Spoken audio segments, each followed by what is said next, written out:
కొన్ని రోజులుగా పశ్చిమ గోదావరి జిల్లాలో చర్చనీయాంశంగా మారిన ఎండగండి డెడ్ బాడీ కేసు మిస్టరీని ఛేదించారు పోలీసులు. తులసి ఆస్తి కోసమే పక్కాగా స్కెచ్ వేసి పర్యయ్యను హత్య చేసినట్లు పోలీసులు తెలిపారు. తులసి చెల్లెలు శ్రీధర్ వర్మ రెండో భార్య అయిన రేవతి మూడో భార్య సుష్మలతో కలిసి పథకం ప్రకారమే శ్రీధర్ వర్మ హత్య చేసినట్లు జిల్లా ఎస్పీ నయాం ఆస్మి తెలిపారు. నిందితులను భీమవరంలోని మీడియా ఎదుట హాజరుపరిచారు. ఉండి మండలం ఎండగండిలో ఈ నెల 19న సాగి తులసి అనే మహిళా ఇంటికి పార్సల్లో డెడ్ బాడీ వచ్చింది.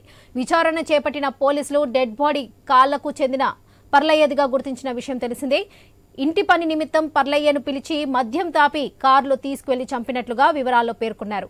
డెడ్ బాడీని పంపించి తులసిని ఆమె తల్లిదండ్రులను బెదిరించి ఆస్తి కాజేసేందుకు ప్లాన్ చేశారన్నారు. ప్రధాన నిందితుడు శ్రీధర్ వర్మ రెండో భార్య రేవతి మూడో భార్య సుష్మలను అదుపులోకి తీసుకున్నారు.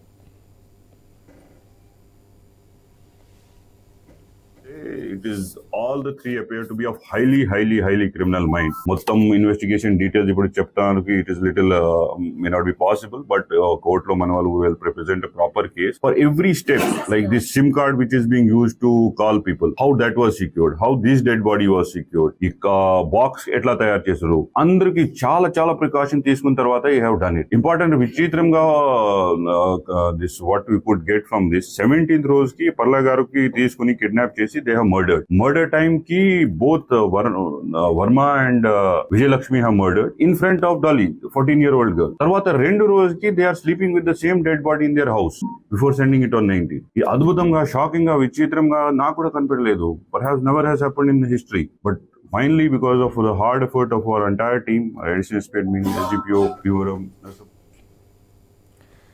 పశ్చిమ గోదావరి జిల్లాలో చర్చనీయాంశంగా మారిన ఎండగండి డెడ్ బాడీ కేసు మిస్టరీని ఛేదించారు పోలీసులు. ఇదే విషయానికి సంబంధించి మరిన్ని అప్డేట్స్ మా ప్రతినిధి భార్గవ్ అందిస్తారు. భార్గవ్, పశ్చిమ గోదావరి జిల్లాలో డెడ్ బాడీ కేసును ఛేదించారు పోలీసులు. ఎట్టకేలకు డెడ్ బాడీ మిస్టరీ ఎండ్ అయింది. దీనికి సంబంధించిన డీటెయిల్స్ ఏంటి? లక్ష్మి, అటు ఈ నెల 19న ఎండగండి గ్రామంలో సాగి తులసి ఇంటికి వచ్చినటువంటి డెడ్ బాడీ పార్సల్ ఘటనకు సంబంధించి దాదాపు 9 రోజుల పాటు కూడా పోలీసులు కేసును పూర్తిగా కూడా పరిశోధన చేశారు. దాదాపు నిందితుడిని పట్టుకోవడానికి వారం రోజులు సమయం పట్టింది. ఈ పార్సిల్లో డెడ్ బాడీ పంపిన వ్యక్తి ఎవరనేది కూడా తెలియడానికి దాదాపు 5 రోజుల పాటు సమయం పట్టిన పరిస్థితి కూడా ఉంది. ఈ తరుణంలో ఎట్టకేలకు మొత్తం ఈ కేసుని అయితే ఛేదించడం జరిగింది. ఈ కేసులో ప్రధాన నిందితుడిగా అనుమానిస్తున్నటువంటి శ్రీధర్ వర్మ ఎవరైతే ఉన్నారో శ్రీధర్ వర్మను పోలీసులు అరెస్ట్ చేసి ఈ రోజు మీడియా ముందు హాజరుపరిచి ఈ ఘటనకు సంబంధించి విస్తుపోయే నిజాలు కూడా వారు వెల్లడించడం జరిగింది.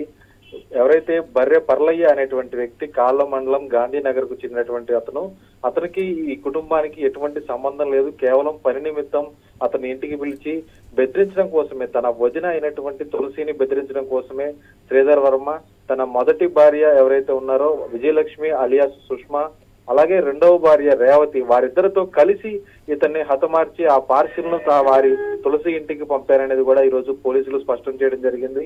పూర్తిగా వారి ఆస్తిని కాజేయడానికి ఒక మృతదేహాన్ని ఒక చెక్కపెట్టెలో బాక్స్ లో పెట్టి వారి ఇంటికి కొరియర్ పంపించి తద్వారా వారిని బెదిరించి డబ్బులు కాజేయాలని చూశారు. అయితే ఆ ఘటన బెదిరించిన నేపథ్యంలో వారెక్కడ కూడా పోలీసులకు సమాచారం ఇవ్వడంతో కూడా వారు వెంటనే పరారు కావడం, దాదాపు మచిలీపట్నం వెళ్లి అక్కడ లాడ్జ్ లో తలదాచుకోవడం కూడా జరిగింది.